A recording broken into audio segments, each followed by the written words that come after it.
Hey guys, Evan's coming at you. Verity provoked me to get one of those chocolate peanut butter bars, so I just have it's delicious. But I want to talk about like remote training. I'm actually going to do another video probably later in this week, Monday, Tuesday, that talks about like how to set up to ensure you have a successful remote training session. But I also want to talk about like you received a program from your coach and your trainer, and then like how do you execute on it? There's certain 4 things that you need to know to ensure that you are doing it well, especially if we're your coach.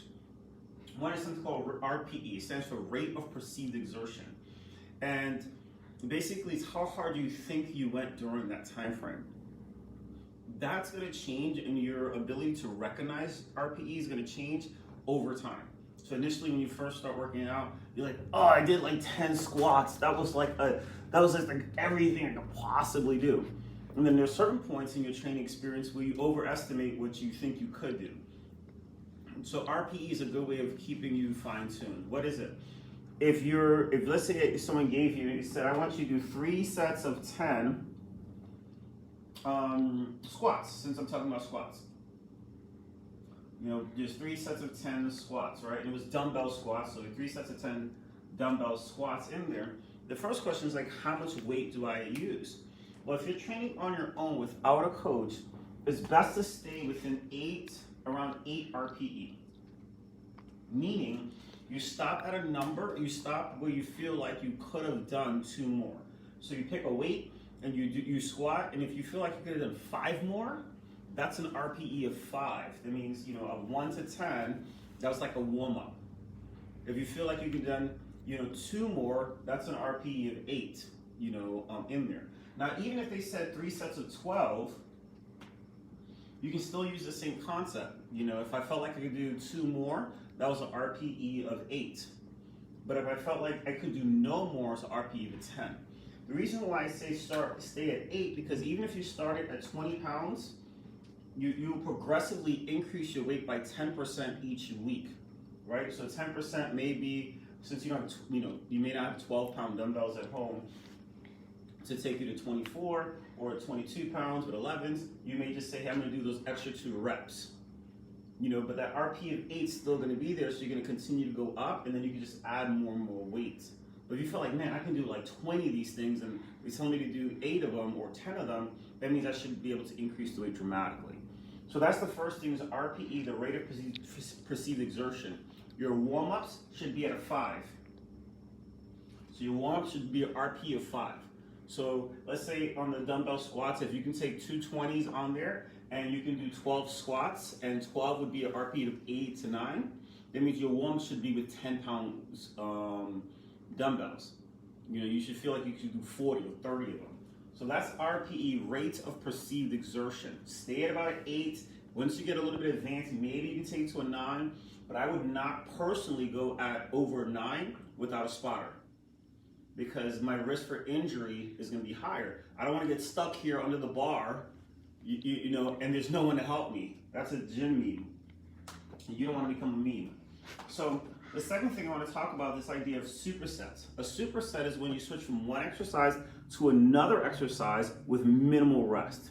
The rest may be like 10 seconds, the time to transition from one exercise to the other.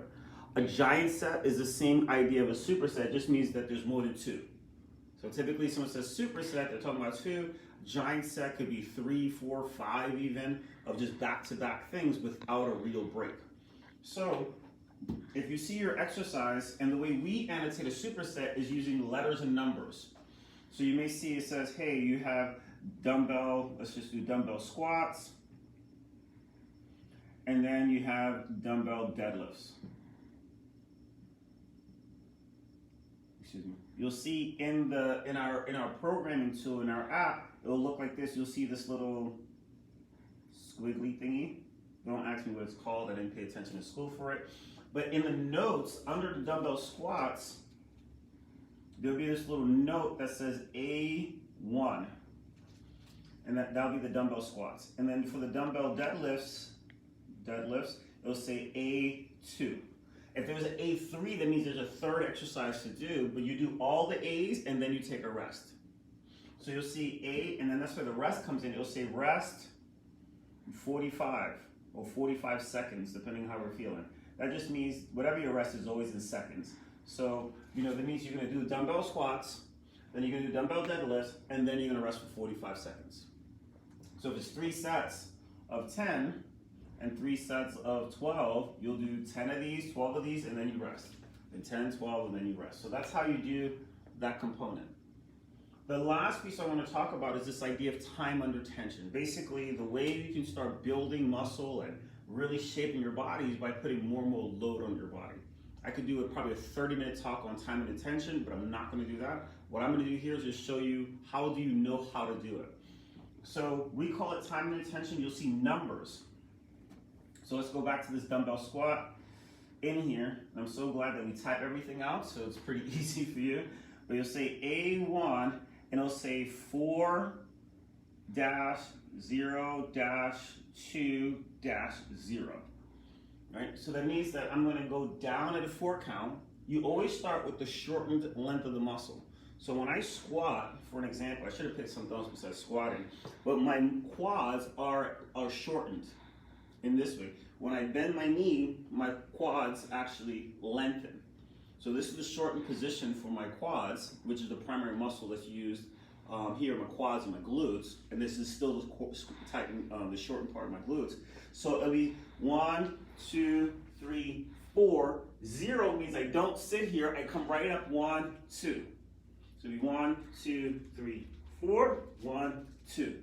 And that's the tempo that I'm maintaining. Now if we change this to be a 3, then it'd be 1, 2, 3, 1, 2. So that's this idea with the tempo. If we say, hey, I want you to sit down in there for 2 seconds, it would look like this. It'd be 3, 2, 2, 0. It'd be 1, 2, 3, 1, 2, 1, 2.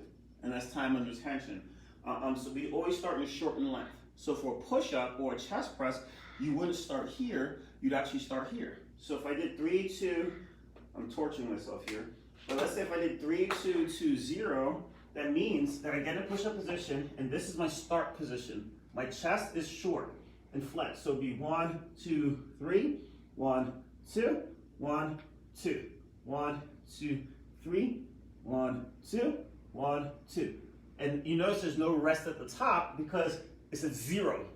If there was a number at the last, I could take a break here, but since there was no numbers, 1, 2, 3, 1, 2. Oh no, sorry, I skipped the rest of the hold. So it's 1, 2, 3, 1, 2, 1, 2. And this is a great way to continually overload the muscle without adding more and more weight, so it decreases your risk factors for injury. So hopefully that helps you guys as we're creating some programs. We're in our game planning phase for 2021, and there's some really cool stuff that's coming out, and all this is going to be very, very relevant for many of our clients. So talk to you guys soon. Have a phenomenal day, and talk to you in a bit.